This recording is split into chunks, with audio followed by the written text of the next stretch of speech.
Month. And on the 100th anniversary of Black History Month, I refuse to allow our contributions to be relegated to a footnote or to be whitewashed by an executive order. Dr. Hamilton, I am grateful for your leadership in shaping the national conversation on baby bonds, and I thank you for your partnership and counsel in the drafting of my baby bonds legislation in partnership with Senator Booker.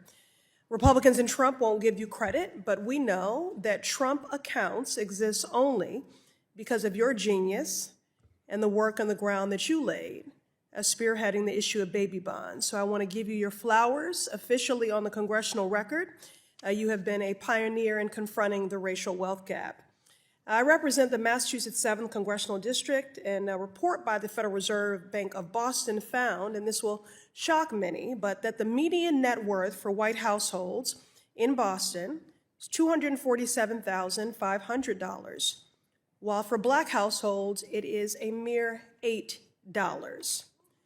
That has everything to do with housing. Dr. Hamilton, would you agree that home ownership plays an essential role in wealth building? Yes. and thank you, Congresswoman. I honestly am very honored and proud to have that accolade that you offered me.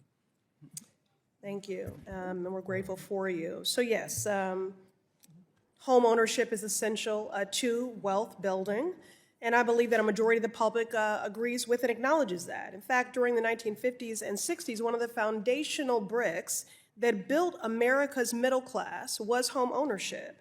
It was the advice given by the government to citizens and passed down from parents to their kids. Home ownership symbolized financial opportunity and freedom. But we know what was also taking place in the 50s and 60s, Jim Crow.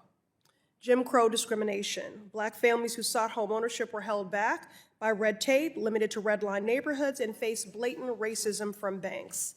And for those who managed to secure a mortgage and buy a home, the value of their homes were grossly diminished by an appraisal system rife with racial bias. And that same appraisal system is around today. Just look at the data. Last year, a report estimated that Boston's Black homeowners lose up to $2.3 billion in wealth because homes owned by Black families are valued about 18% less. They can literally be right next door to each other. Than comparable white-owned homes, or roughly $125,000. But this isn't just in my district. It's happening all across the country.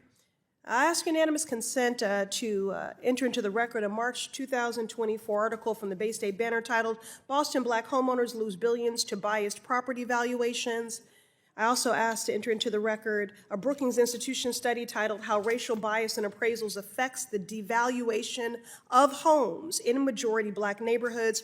And finally, I asked to enter, without unanimous consent, a Freddie Mac analysis titled "Freddie Mac Research Explores Causes for the Appraisal Valuation Gap for Homeowners in Minority Neighborhoods." Without objection.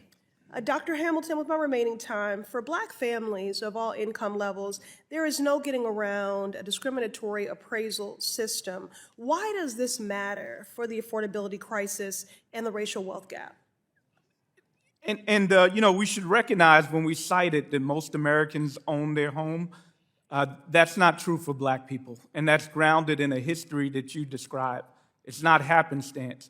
Indeed, as we have this conversation, one of the problems is if we look at any analytical issue in an ahistoric way, it's myopic. So if we're revisiting the Great Recession, if we're revisiting inflation and the pandemic, if we're not telling the complete story, we are inaccurate. Inflation was to deal with a pandemic, frankly, a plague that we were faced, and we had supply chain issues. It's almost miraculous that we're still not in a Great Recession today. The critiques of Dodd-Frank Act that we're hearing today, we're losing the context by which it emerged. It's almost as if we will repeat the same problems that we had in the past. Of course, we need smart regulation, but complete deregulation was the root of the speculation that nearly brought down our economy in two scenarios.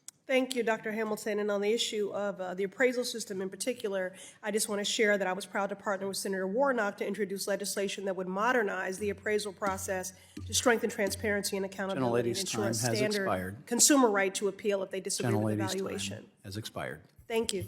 With that, the chair is going to recognize the gentleman from Pennsylvania,